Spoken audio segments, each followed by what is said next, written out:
What's going on? Welcome back to the Andy's Auto YouTube channel.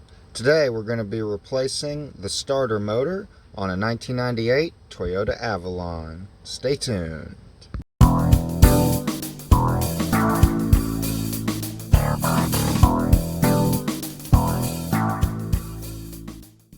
But first, I wanted to announce we've got some Andy's Auto merch now. We got a hat, a shirt, a sticker, a coffee mug, and even a hoodie. You can find these items listed below the video, or you can go to my channel page and you can find them under the store section. If you're interested in supporting the channel while also getting some pretty cool gear for yourself, go ahead and check those out. Now back to the video. Alright, here it is. We're working with the 3-liter V6 engine.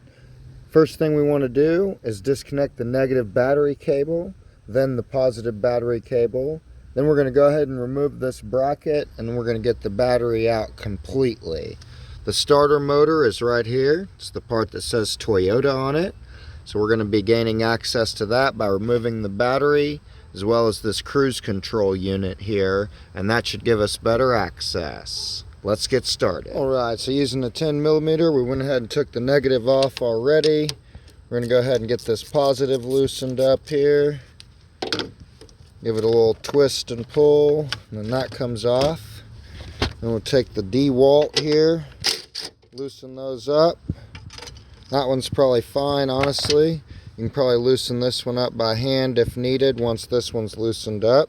So you can go ahead and take that out. And then over here, down in there, there's going to be a little hook, and it should come out of there.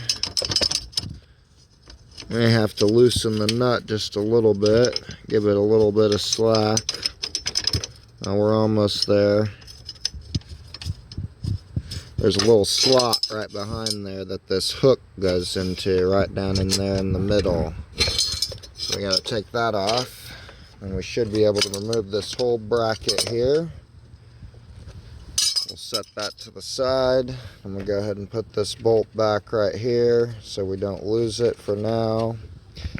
And we'll go ahead and lift this battery out, set it to the side. We'll lift out this battery tray, set it to the side. Now the next thing we want to do is remove the cruise control unit. Alright, so in order to remove the cruise control unit, you get you a little door panel pick tool like this. I'm going to pry this wire off of that bracket right there, just like that. Then we're going to remove these 3 10mm bolts.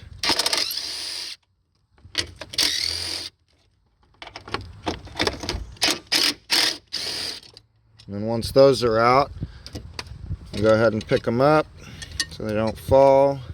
Then this whole assembly can move. And I may go ahead and just unplug it as well so that it can really move completely out of our way. Alright, so in order to unplug this, we just push down on this tab and try to pull out. Might be a little tough at times, but that's all you got to do is push that down. Now we should have enough slack, or we can just totally push that out of the way. It should stay there. Now we have good access to the starter. We want to unplug this connector here and slide it out. There we go. It's a tab right here on the bottom. You need to push in on that and it'll slide out. Alright, so this back bolt right here, you can barely see my socket on there. It's got this bracket that comes up and it holds on to the transmission shifter cable here. So I'm using a deep 14 and a 3-inch extension with my ratchet, and it got my ratchet just far enough over here where I could break the bolt loose. So now I should be able to reach in there and get it out the rest of the way by hand, hopefully. End up using the good old electric ratchet and got that back bolt out the rest of the way that way. It seemed a little easier. Alright, and then on the front one, we took the extension off, put the ratchet on there, breaking her loose just with the socket. We'll probably use the electric one to break it loose the rest of the way. Right, so right back here, directly under my fingers, is where the 12 volt, where the B plus terminal actually mounts up. It's on the back side. So you kind of have to unbolt the starter and give it a little twist this way towards the front of the car to get access to it. But that's how you disconnect that. And then of course the electrical connector down here on the front. And the 2 bolts are out, so we should be able to try to get it out. If it doesn't fit, worst case, we can pull the air box out, and we should be able to get it out that way. All right, so unfortunately the air box does in fact have to come out. I can't seem to get enough room to slide the starter out completely. So we're gonna go ahead and disconnect this by loosening up the clamp there. And we're also going to unplug this right here. Once that's unplugged, we can release these clips and pull the top part off. I had to use 2 hands to get that unplugged. Now that I got that unplugged, I went ahead and pulled those tabs back. There's also a vacuum hose that goes into the air box right here, so you can get that off. And then go ahead and pull the top part out. Looks like there's an additional hose right here, so we'll have to pull that off as well. Goes into that canister right there, probably some sort of emissions monitoring system there. So we'll go ahead and pull the air filter. Not too bad. We'll definitely want to dump that out though. And it looks like there are 3 10mm bolts in here, so we're going to go ahead and remove those as well.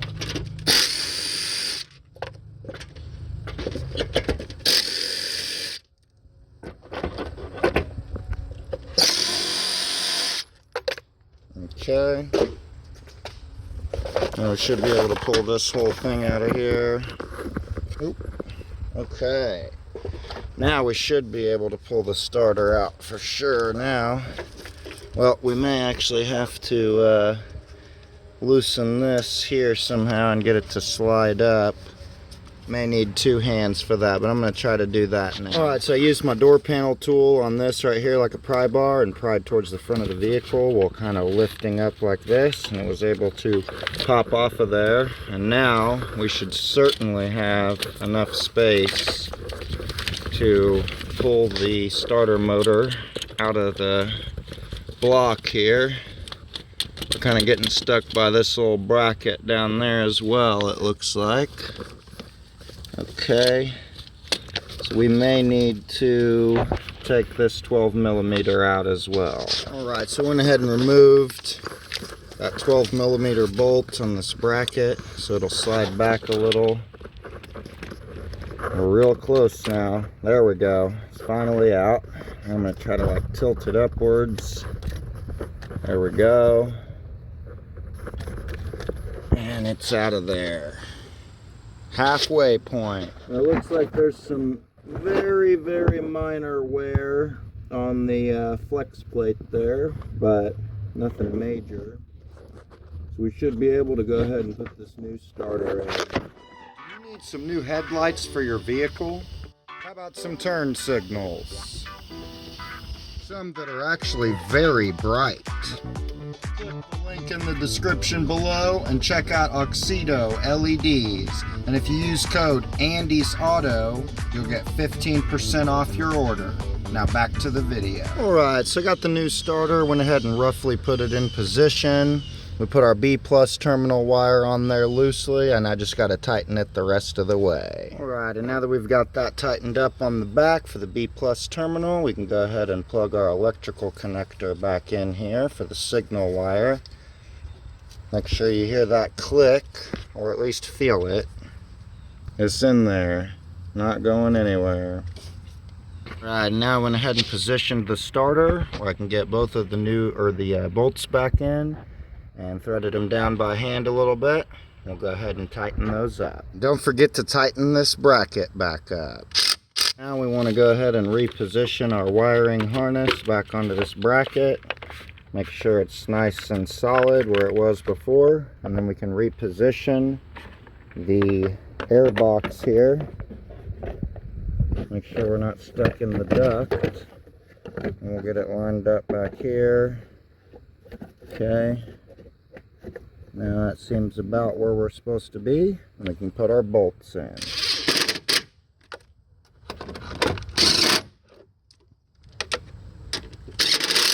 Alright, now that that's done, you can go ahead and put your air filter back in and reposition your cruise control unit. Now we're going to go ahead and put those 3 bolts in. Alright, and once you got those 3 bolts back in place, you can put your battery tray back in. And don't forget to plug your cruise control back in. Alright, with the top half of the airbox still removed, we can go ahead and put the battery back in. And that makes it a little bit easier to get that hook back in place. You can kind of see just barely where it goes in down there. There we go. So it locks in right there. And with this top part of the airbox off, you should be able to get to that easier. So now we can go ahead and put the top of the air cleaner box back on. Alright, now we went ahead and put the top half of the air box back on. There's a couple tabs down in there that you have to line it up with. Get those in place. Go ahead and plug this vacuum hose back in, as well as that one right there. And then you can go ahead and put your clips back on and plug in this connector here. And then finally, we can reconnect the battery. Positive first, then the negative. Alright, now that we got the battery reconnected, let's see if she starts. Alright, started right up. 109,000 miles isn't bad for the original starter. Let's hope this one lasts another 109,000. That's going to be the end of the video for today. Hope you all enjoyed. If you learned something, please leave a comment below or like the video. We always appreciate that. Helps the YouTube algorithm know that we're doing a good job here. Otherwise, if you haven't already, please consider subscribing to the channel. And otherwise, I will see you next time.